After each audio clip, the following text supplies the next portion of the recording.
what do you think about in terms of Milken, like individually? How can you continue your work to kind of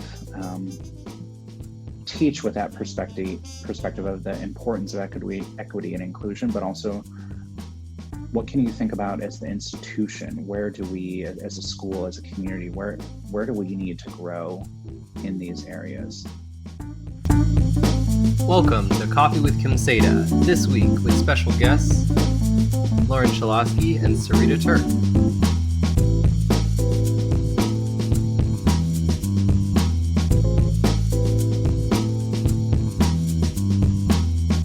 All right, welcome everyone to this first episode. I hope you're doing well and you and your loved ones are safe and healthy. Today I'm talking to Siri Terk, who is the Humanities Department Chair in the middle school, and Lauren Scheloske, who is an English teacher at the upper school.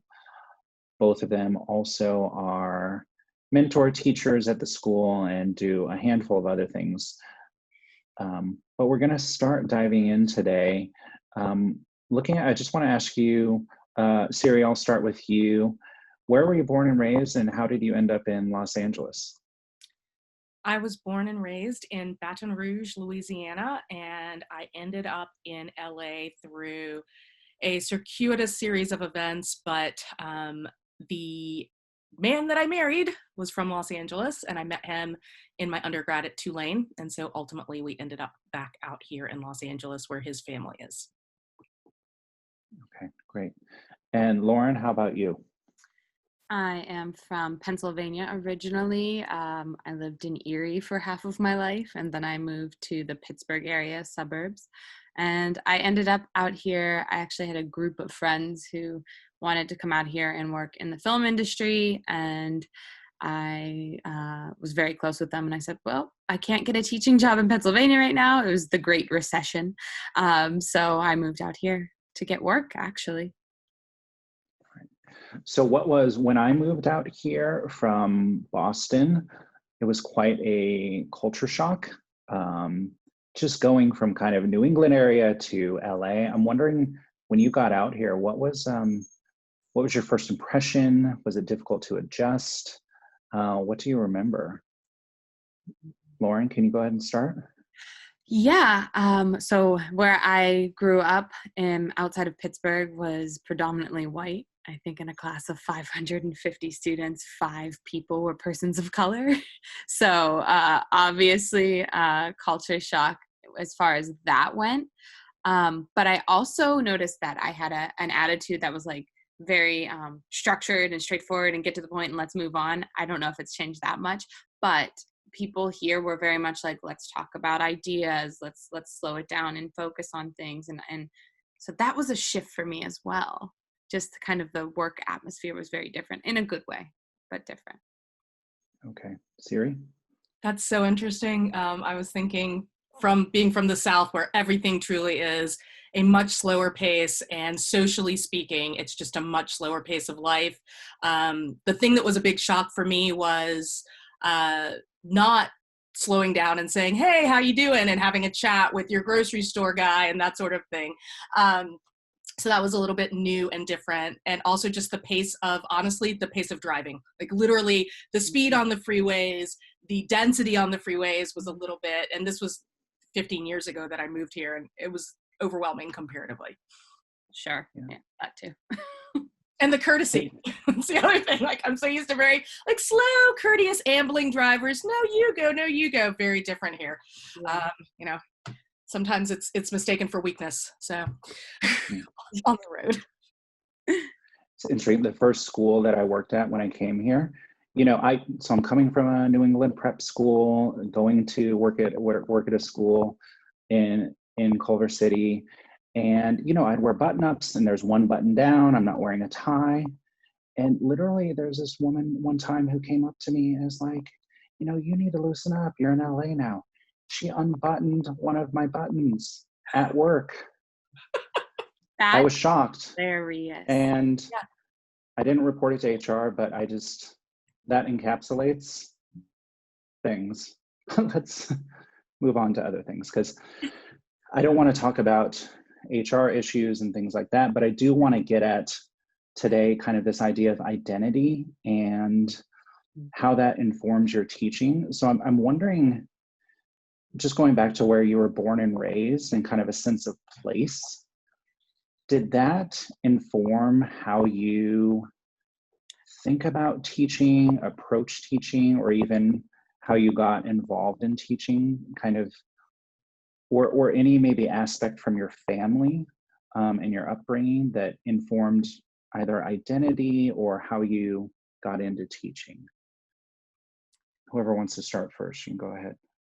My parents were both professors, so education was just always there. And also growing up a Black female in the South in the late 70s, it was very much impressed upon me that education is key.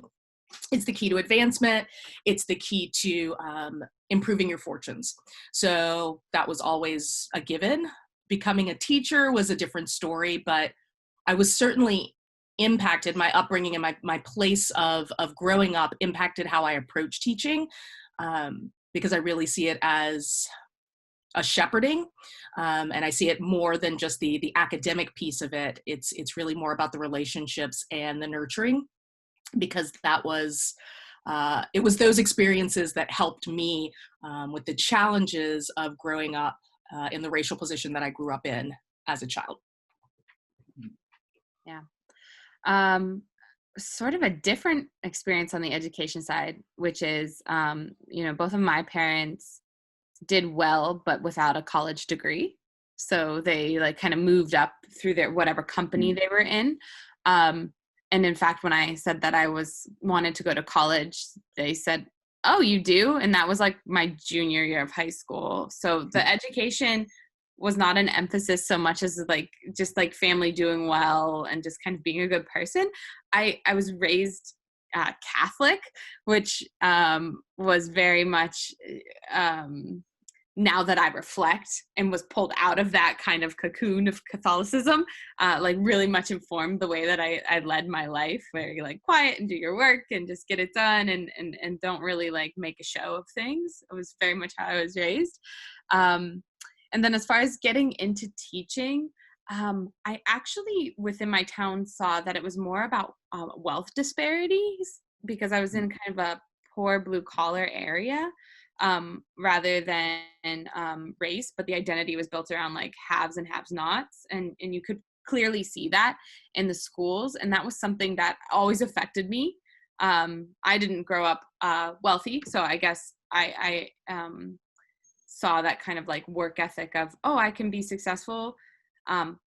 But at the same time, I was teaching Irish step dancing, which is kind of a weird offset to make money. From middle school through high school and college, I was teaching Irish step dancing with a company. And that's how I got into the idea of oh, I really love teaching.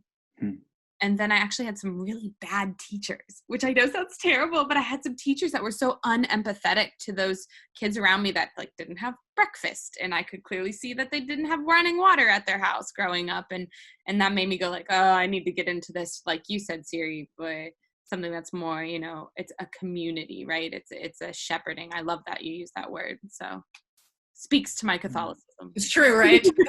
Yeah. Yep. All right, lapsed Catholic here.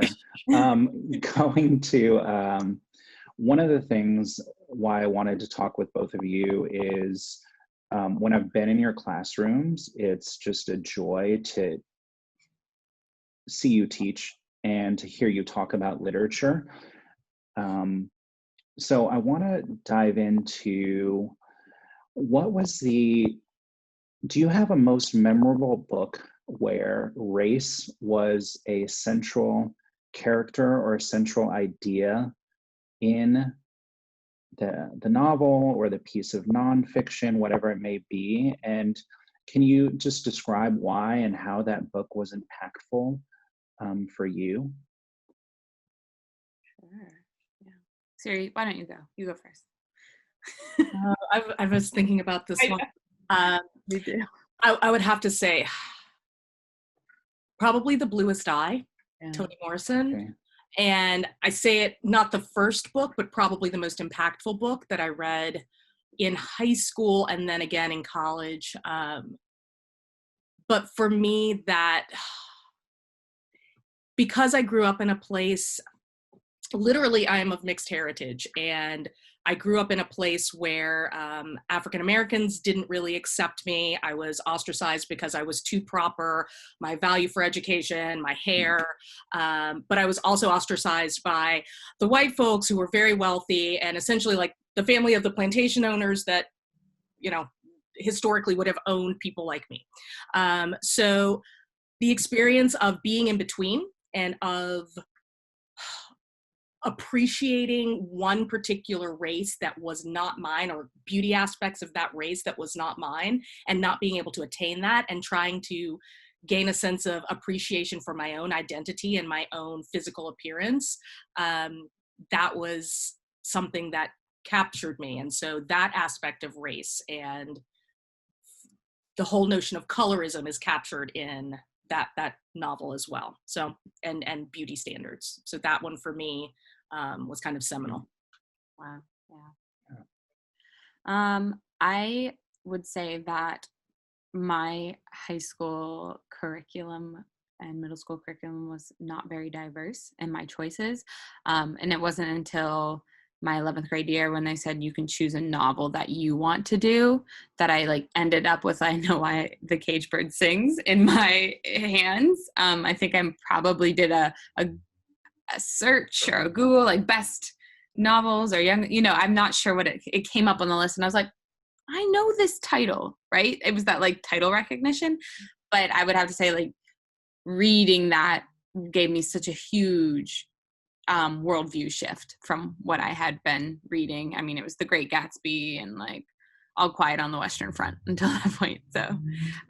So having that, I guess that gave me the perspective taking that I didn't have before. It started there, and kind of inspired what my English focus was when I got into college. So, yeah. Thanks for sharing. Siri, I want to build a little bit on, well, for both of you, thanks for sharing how you kind of thought about and got into teaching, but sticking with this kind of through line of kind of race and identity, how have your experiences with race, equity, inclusion, or identity, how have they informed your view of the world and translate that into your approach to teaching? I'm looking at my answers. I'll start. I grew up in not a diverse place, so when I moved to LA, I kind of ended up with a very diverse friend group, which was great for me because, Jason, we had this conversation the other day, but it made me recognize my privilege, Mm-hmm. right? So it was like and I was the white against the backdrop of color, basically going like, Yeah. oh, and in fact, it happened just recently. My partner is Black, and he and I were going to the supermarket. And this is like the most concrete example I can figure out in my mind. And I was like, just let's throw on these bandanas, like, and let's go. And he said, I don't think you recognize the fact that I'm a Black male wearing a bandana around my face. And I was like, dude, you're so right. Like, I don't, but it's such a good check-in for me all the time. Like, I miss that piece. So having that has been really helpful. And that actually just informs, okay, so what perspectives do I need to give my students? So if they can have these experiences, so I try to like expose them to new ideas, new cultures, and then also connect them to their Jewish identity, because it is all very much intertwined. The idea of the Jewish identity also being a minority, and that's something we have to recognize, because we are in this beautiful community here in LA, but that's not the same all over. Thanks. Yeah, I remember we had talked about that like last week, and you had shared that experience about going to the supermarket, and I had shared as well. I think one of the things that all three of us ties us together, we're in interracial relationships and our partners are of a different race. And right now with, folks calling this the Chinese virus, or at least back in the day, even though my wife's Korean American, there's crap happening to anyone who looks Asian, and she doesn't want to leave the house, at least without me, because she's afraid, even here in LA, that something could happen to her physically. So it's crazy, but it is, I don't know how to put it, helpful to, it does shift your perspective. And it's a check on my privilege as well, being able, I could walk out the door. Lauren, you could go to the supermarket.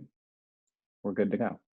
No face mask, Chinese virus. So anyway, it's kind of crazy times. I don't want to use that lightly or pejoratively, but anyway. Siri, how about you thinking about kind of how that race identity kind of has informed your view of the world and your teaching? In terms of how, again, I just go back to that place of the nurturing aspect of teaching, because it was being so ostracized and being so alone that one particular teacher, performing arts teacher, saw in me, and he kind of was able to get a sense of, oh, this person kind of needs to have, someone kind of look out for her. And that model is kind of goes to the heart of who I am as a middle school teacher, but a secondary educator in general. In terms of the other way it's informed my approach to teaching is that, again, because I look a certain way, people make assumptions about who I am and what my identity is. And they make assumptions about my opinion. And so that whole idea of a monolithic view or a stereotypical view is kind of anathema to me. I've lived my whole life trying to fight against it in various ways. So I focus on trying to present my students with as many possible perspectives and narratives as they can have, so that they can have the most complete mosaic of the full picture and about any event, situation, time period, and trying to impress upon them that you truly can't judge a book by its cover, and there is not any one opinion on something. So try to be open to different angles on a topic. Lauren, thank you both for sharing. I kind of want to transition using something you said about, so you're presenting these perspectives in the classroom, but then encouraging your students to connect with their Jewish identity. And I think sometimes, if we look at the surface level, Milken can be seen as not as diverse a place. We talk about get out of the bubble. There's so many other schools out there. Like, you're going to be interacting with lots of different people. But I mean, within the school, there's an enormous representation of folks whose parents and the students themselves who are from different countries. And it breaks through some of those surface level assumptions, Siri, that I think you were talking about, just based on how we look. So the diversity is there. I'm wondering, kind of, this will be the last big question, is thinking about these issues of identity and kind of equity and inclusion. What do you think about in terms of Milken, like individually? How can you continue your work to kind of teach with that perspective of the importance of equity and inclusion, but also what can you think about as the institution? Where do we, as a school, as a community, where do we need to grow in these areas? I think in terms of giving opportunities, supporting opportunities for genuine conversation, providing safe spaces for as many different, again, perspectives to be shared as possible. We organize parent panels where parents share their experiences. I'm organizing an Iranian American parent panel right now so that we can get experiences from that part of the world before, during, and after the revolution, so that there's this, again, multitude of perspectives. I think making opportunities like that where we can have these genuine conversations and learn about each other is really important. And providing examples of that diversity in our own staff, I think, is really important, and having those voices heard and respected. Those are opportunities that Milken can tap into, or continue to tap into, that I think will help our students. Because again, if they see the world of their faculty looking like the world that they're going to interact with, that will prepare them better for successful immersion in that world. That's the best point I've heard. that's it. Like, I think the idea of a diverse faculty that they can interact with and humanize, right? This is the world we're going to see. I think that's such a good point. That's so cool that you're doing a panel on that, by the way. It will be. Hopefully you'll be able to be part and see if you have Milken live. Yeah. I would love to see it. Yeah, absolutely. Yeah, I think a lot of what we've done in the classroom is more about when we do our analysis and we get to that like higher level analysis.